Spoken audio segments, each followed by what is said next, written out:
Intermittent fasting first class है, निर्जल एकादशी नहीं समझ आई। हायर लर्निंग में आइडियोलॉजिकल ट्रेनिंग इन कैंपसेस, जो बचपन से जो आपके मन में आपके पेरेंट्स या आप जिस लैंड से आए हैं उसकी पढ़ाई हुई। जेन ज़ी इसको पुश बैक क्यों कर रही है, इस चीज़ को उन्हें समझाने के लिए क्या एफर्ट है, इनको थोड़ा आप मेरे को समझाइए ताकि मैं अपने दोस्तों को समझा सकूँ, क्योंकि उनके भी बाल बच्चे चले जाएंगे लॉस एंजलिस जहाँ पे फैकल्टी एप्स्टीन फाइल्स में गई हुई हैं। इसमें अगर हम मैं वर्ड यूज करूं आपके सामने, सांस्कृतिक राष्ट्रवाद, कल्चरल नेशनलिज्म। अगर हम भारत के इतिहास पर जाएंगे तो संस्कृति है जिसने हमको जोड़ा है।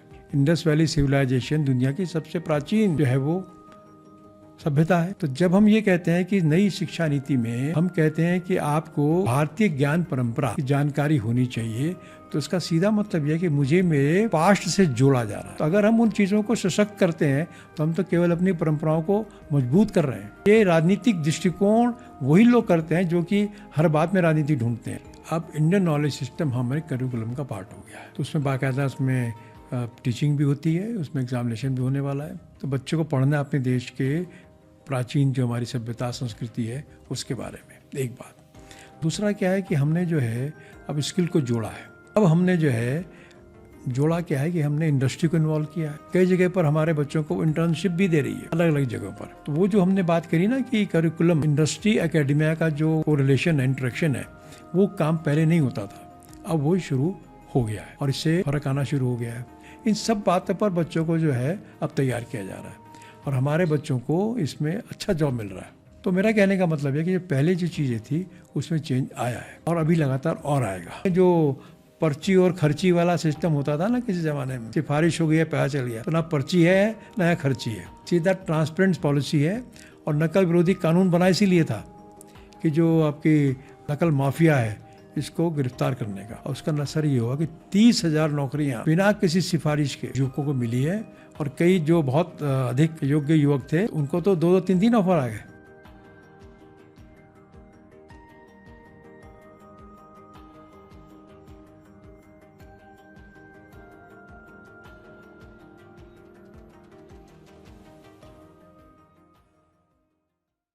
हायर लर्निंग में आइडियोलॉजिकल ट्रेनिंग इन कैंपसेस, थोड़ा सा जेन ज़ी पीछे होते हैं, ठीक है जी।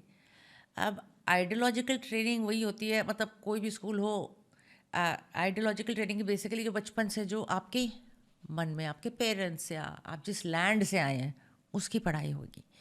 जेन ज़ी इसको पुश बैक क्यों कर रही है, इस चीज़ को उन्हें समझाने के लिए क्या एफर्ट है, आइडियोलॉजी को रिलीजियस स्टडीज़ के साथ क्यों तुलना की जा रही है, बिकॉज तो बिल्कुल ही डिफरेंट चीज़ें हैं। इनको थोड़ा आप मेरे को समझाइए ताकि मैं अपने दोस्तों को समझा सकूँ, क्योंकि उनके भी बाल बच्चे चले जाएंगे लॉस एंजलिस जहाँ पे फैकल्टी एप्स्टीन फाइल्स में गई हुई हैं, है ना। हम यहाँ की बात कर रहे हैं। देखिए, पहली बात तो ये है कि जो आपने आइडियोलॉजिकल बात करी है, इसमें कोई आइडियोलॉजी का इशू नहीं है। इसमें अगर मैं वर्ड यूज़ करूँ आपके सामने, सांस्कृतिक राष्ट्रवाद, कल्चरल नेशनलिज्म। अगर हम भारत के इतिहास पर जाएंगे तो संस्कृति है जिसने हमको जोड़ा है और प्राचीन समय से है। ये कोई नई तो है नहीं कि बीजेपी के आने के बाद ऐसा हुआ होगा या जनसंघ के आने के बाद ऐसा हुआ होगा। हमारी परंपरा तो लाखों साल पुरानी है।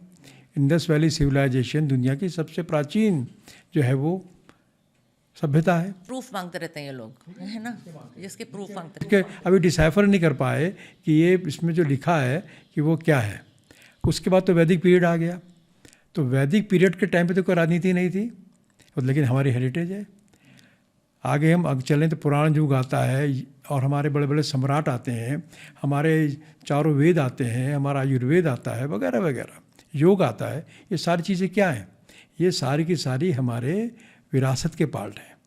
तो जब हम ये कहते हैं कि नई शिक्षा नीति में हम कहते हैं कि आपको भारतीय ज्ञान परंपरा की जानकारी होनी चाहिए, तो इसका सीधा मतलब यह है कि मुझे मेरे पास्ट से जोड़ा जा रहा है, रूट से, मेरी रूट से जोड़ा जा रहा है। अगर हम उस बात को रिवाइव कर रहे हैं तो मेरी राजनीति क्या आ गई। तो डॉक्टर अम्बेडकर ने कहा था कि जो लोग अपने इतिहास को नहीं जानते वे कौमें नष्ट हो जाती हैं, वो अपना इतिहास नहीं बना सकते। तो मुझे अपना इतिहास जानना ही चाहिए। तो अगर हम इतिहास की बात करते हैं तो इसमें कोई आइडियोलॉजी नहीं है, ये तुम्हारी भारतीयता की पहचान है। अब उत्तराखंड के विशेष संदर्भ में देखें तो देवभूमि है, और देवभूमि होने के नाते हमारा जो ये प्रदेश है, पूरी दुनिया में 4 धाम की यात्रा हो, चाहे हमारे हेमकुंड साहब की यात्रा हो, चाहे हमारे कुमाऊं क्षेत्र के जो अपने मानसखंड के मंदिर हैं उनकी यात्रा हो, तो ये हमारी यात्रा नई नहीं है, हजारों साल से चल रही है, हमारी परंपरा का हिस्सा है स्थायी तौर पर। तो अगर हम उन चीज़ों को सशक्त करते हैं तो हम तो केवल अपनी परंपराओं को मजबूत कर रहे हैं। तो इसमें राजनीति कहाँ से आ गई? ये राजनीतिक दृष्टिकोण वही लोग करते हैं जो कि हर बात में राजनीति ढूंढते हैं। उनको लगता है काम मोदी जी कर रहे हैं। तो जो लोग इस मामले में बिल्कुल निरपेक्ष हैं उनको विचार करना चाहिए कि राजनीति नहीं है, केवल हम अपनी रूट्स से जुड़ रहे हैं, अपने बारे में हमको जानकारी दी जा रही है, और ये होना भी चाहिए। मुझे मालूम होना चाहिए कि मेरा पास्ट क्या था, और मुझे मालूम होना चाहिए मुझे जाना कहाँ है। जब मुझे मालूम चला कि मैं विश्व गुरु था, तो मुझे लगता है कि मैं दोबारा से विश्व गुरु बन सकता हूँ।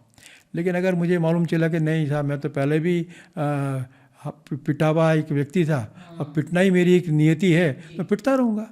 अब मैं आपसे as a visionary luminary in education and youth empowerment इस प्रॉब्लम को ज़रा हल कीजिए। इंटरमिटेंट फास्टिंग फर्स्ट क्लास है, निर्जल एकादशी नहीं समझ आई, basically same thing, little faith based, okay. क्योंकि पुराने ज़माने में पीवीआर तो नहीं होता सर, मूवी हॉल नहीं होते थे, places of gathering were places of faith and worship as it still exist in Uttarakhand. Every आधा किलोमीटर में there is a place of faith और वर्शिप। ये सेम चीज़ को जब इंटरमिटेंट फास्टिंग कहते हैं जेनजी अब्जॉर्ब कर लेगा, निर्जल एकादशी बोलेंगे पता नहीं कहाँ जा रहे हो। इसके बारे में आप अपनी एक्सपीरियंस ज़रा बताइए और थोड़ा मुझे समझाइए। देखिए, जो एक बात जो मैं नोटिस ये की है कि अब जो नई जनरेशन आ रही है इसका धर्म के प्रति झुकाव है, पहले इतना नहीं होता था। न्यू वेव है ये, जो नई पीढ़ी है, जो न्यू वेव है, इसमें कहीं ना कहीं पर आपको देखेंगे कि उसका जो अपने धर्म के प्रति, संस्कृति के प्रति एक झुकाव है।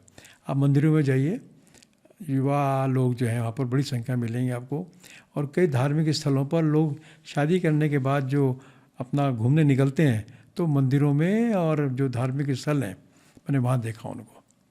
तो ये एक परिवर्तन हम देखने में आ रहा है, एक बात। दूसरी बात ये है कि हमको जो नई जनरेशन है उसको कोई चीज़ घुट्टी में नहीं पिलानी, ज़बरदस्ती नहीं कर सकते मुझसे। उसको मैं कन्विंस करना होगा, उसकी फीलिंग अंदर से आनी चाहिए कि जो बात है वो सही है।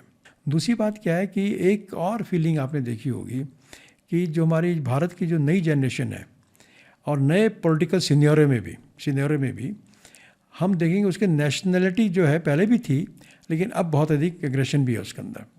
वो अगर कोई भारत का इशू है तो भारत के इशू के लिए वो युवा और हर व्यक्ति भारत का वो खड़ा हो जाता है। तो भारत एक ताकत के रूप में खड़ा हो रहा है, भारत के अंदर भी और भारत के बाहर भी।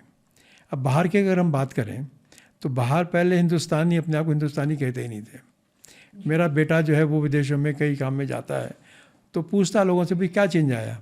कह रहा एक टाइम था जब हम अपने आप को भारतीय कहते ही नहीं थे, हम एशियन कहते थे अपने आप को, एशियन, और सब मिले जुले। हाँ, मतलब डर लगता था हिंदुस्तानी कहने में, क्योंकि लोग हमारी तरफ जो है इज्जत से नहीं देखते थे। लेकिन आज हम अपने को एशियन नहीं बोलते, हम बोलते हैं भारतीय हैं।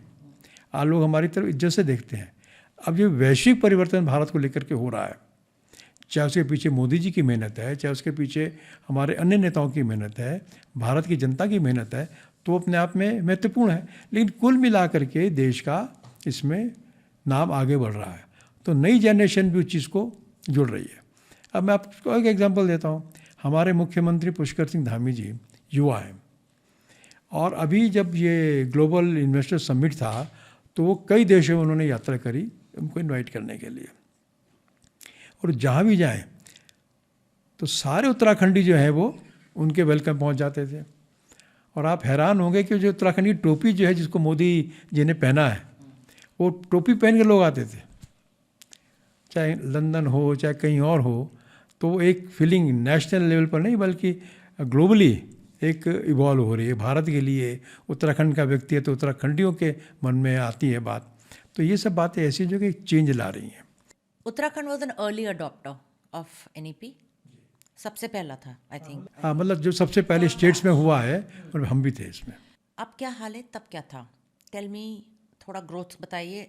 आपने ट्रांजिशन किया होगा, थोड़ा ट्रांसफॉर्म किया होगा, थोड़ा चेंज किया होगा। नंबर्स, स्टैटिस्टिक्स, एक्चुअल काम क्या हुआ है, आई लव टू नो। देखिए, पहली बात तो ये है कि जो मैंने कहा ना 2 हिस्से हैं हमारा, तो हमने जो मॉड्यूल स्कूली उसका था एजुकेशन का, उसको ऐसे अडॉप्ट कर लिया है। तो वही जो हमारा पहले फाउंडेशन का है, प्रिपरेटरी का है, फिर मिडिल का है, फिर आपका इंटरमीडिएट का है, वो पूरा सिस्टम हमने लागू कर दिया है। एक बात ऐसे ही हमने हायर एजुकेशन में कर दिया है। हायर एजुकेशन के अंदर करिकुलम चेंजेस किए गए हैं, इंडियन नॉलेज सिस्टम को हमने ऐड ऑन कर लिया है, और साथ ही स्किल के पेपर भी जो है हम लोगों ने वो उसमें शामिल कर लिए हैं। एक चेंज तो ये आया। दूसरा, हम जो इंफ्रास्ट्रक्चर है इसको भी हम लोग अपडेट कर रहे हैं, जिससे कि जो नई चैलेंजेस हैं तो हमारे जो इंस्टीट्यूशंस हैं उनमें वो चीज़ें मुहैया होनी चाहिए। जो पुराने सिस्टम थी उससे हम हट गए अब। फॉर एग्जाम्पल, एक स्पेसिफिक एग्जाम्पल, मतलब आई अंडरस्टैंड क्या हो रहा है, थोड़ी एक स्पेसिफिक एग्जाम्पल दीजिए कि एग्जैक्टली क्या शिफ्ट हुआ है। जैसे कि होलिस्टिक एजुकेशन है जो आप डाल रहे हैं, किस तरीके में डाल रहे हैं, कौन से करिकुलम, मतलब what is it sounding like physically, POV। मैं यहाँ बैठी हूँ, मुझे बताइए मैं क्या पढ़ूंगी अब जो पहले नहीं पढ़ रही थी। देखिए, पहली इसमें जो ऐड करेंगे तो जो मैंने अभी हम जिस पर काफ़ी बात की, अब इंडियन नॉलेज सिस्टम हमारे करिकुलम का पार्ट हो गया है। ठीक, तो उसमें बाकायदा उसमें टीचिंग भी होती है, उसमें एग्जामिनेशन भी होने वाला है। तो बच्चों को पढ़ना है अपने देश के प्राचीन जो हमारी सभ्यता संस्कृति है उसके बारे में, एक बात। दूसरा क्या है कि हमने जो है अब स्किल को जोड़ा है। अब स्किल में पहले नहीं जुड़े हुए थे। पहले हमारा क्या था कि जो एक ट्रेडिशनल तरीके से PCM ग्रुप है, फिजिक्स केमिस्ट्री मैथमेटिक्स के सेट कोर्स थे, वो पढ़ाया जाता था। और उसके बाद जो है हमने क्या किया कि वो अपना कोई लैब के प्रैक्टिकल करा दिए और डिग्री दी और चले गए। अब हमने जो है जोड़ा क्या है कि हमने इंडस्ट्री को इन्वॉल्व किया है। Local Uttarakhandi businesses, Uttarakhandi business, हाँ बिल्कुल, इंडस्ट्री आ रही है। और इंडस्ट्री आकर के हमारे जो है वो अलग अलग जगह पर हमारे बच्चों को ट्रेनिंग दे रही है। कई जगह पर हमारे बच्चों को इंटर्नशिप भी दे रही है, अलग अलग जगहों पर। तो वो जो हमने बात करी ना कि करिकुलम इंडस्ट्री एकेडमिया का जो कोरिलेशन है, इंटरेक्शन है, वो काम पहले नहीं होता था, अब वो शुरू हो गया है और इससे फ़र्क आना शुरू हो गया है। इसी तरीके से जो हम लोगों ने अपना हमारे जो ITI हैं वो पर बिल्कुल एक कमज़ोर स्थिति में आ गए थे। ITI जो उसमें प्लम्बर, इलेक्ट्रीशियन, इस टाइप की जो है वो एक जो हमारे ट्रेड होते हैं, छोटे ट्रेड होते हैं, उनमें ट्रेनिंग करते हैं, जिससे बच्चा जो है अपने आप में बाद में कुछ काम शुरू कर सके। लेकिन धीरे धीरे वो मतलब अच्छी रही, स्थिति नहीं रही। अब उनको रिवाइव कर रहे हैं। एक तो इंडस्ट्री से कह रहे हैं कि आप कुछ हमारे ITI जो है अपना उसको अपना अडॉप्ट कर लीजिए, तो आपके सिस्टम से हमारे ITI काम करेंगे, हमारे बच्चे आपके यहाँ भी जाएंगे। एक दूसरा, जो हम नए ट्रेड लाना चाह रहे हैं, अब जैसे मान लीजिए कि फॉर एग्जांपल अब प्लम्बर का है, अब जो नई टेक्नोलॉजी की प्लम्बिंग कैसे करनी है, और अगर आपको टूरिज़्म की बात करनी है तो टूरिज़्म के लिए क्या करना है, हाउसकीपिंग कैसे की जानी है। इसी तरीके से आपका जो है आपका ये एडवेंचर टूरिज़्म है, इसके लिए क्या करना है। आपका जो टूरिज़्म के अंदर जो हमारा ट्रांसपोर्ट पार्ट है उसको देखें। इन सब बातों पर बच्चों को जो है अब तैयार किया जा रहा है और हमारे बच्चों को इसमें अच्छा जॉब मिल रहा है वो यहाँ से निकलने के बाद। और हमारे कई प्रोफेशनल कॉलेजेस जो है गवर्नमेंट सेक्टर में तो है ही हैं, प्राइवेट सेक्टर में हमारे होटल मैनेजमेंट के चल रहे हैं कोर्सेज, मास कम्युनिकेशन के इंस्टीट्यूट चल रहे हैं वगैरह वगैरह। ये सारे के सारे वो इंस्टीट्यूट्स हैं जो सीधा सीधा एक जो जॉब की रिक्वायरमेंट को पूरा करते हैं और बच्चा निकलने के बाद चला जाता है। मैं जब DAV कॉलेज में प्रिंसिपल था तो हमने मास कम्युनिकेशन शुरू किया था और मुझे कहने में बहुत अच्छा लग रहा है कि उत्तराखंड की एक बड़े संख्या में जो जर्नलिस्ट हैं वो हमारे DAV कॉलेज के प्रोडक्ट हैं। हम ऐसे ही हमारे जो है वो टूरिज़्म के बच्चे वो अपना करते हैं। हमने जो IGNOU शुरू किया Indira Gandhi national open university में, तो उसमें टूरिज़्म और मास कम्युनिकेशन आगे बढ़ा। तो मेरा कहने का मतलब है कि जो पहले जो चीज़ें थी उसमें चेंज आया है और अभी लगातार और आएगा। कारण है कि अभी हमें 4 साल हुए, अभी हमने बातों को समझा है, हम बातों को लेके आगे शुरू कर दिया है, लेकिन अभी हमने अपना टारगेट अचीव नहीं किया। अच्छा। अभी हम उस लाइन में बढ़ रहे हैं आगे। अच्छी बात क्या है कि हमारे मुख्यमंत्री पुष्कर सिंह धामी जी बहुत इस बारे में पॉजिटिव हैं। उनका शिक्षा पर बहुत ध्यान इस रूप में है कि वो चाहते हैं कि जो हमारा युवक है वो सब प्रकार से सक्षम होना चाहिए, क्योंकि जॉब के मामले में भी वो बहुत सेंसिटिव है।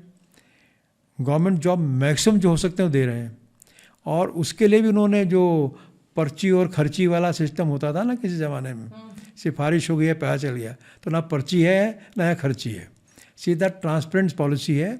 और नकल विरोधी कानून बना इसीलिए था कि जो आपकी नकल माफिया है इसको गिरफ्तार करने का, और उसका असर ये हुआ कि 30,000 नौकरियां बिना किसी सिफारिश के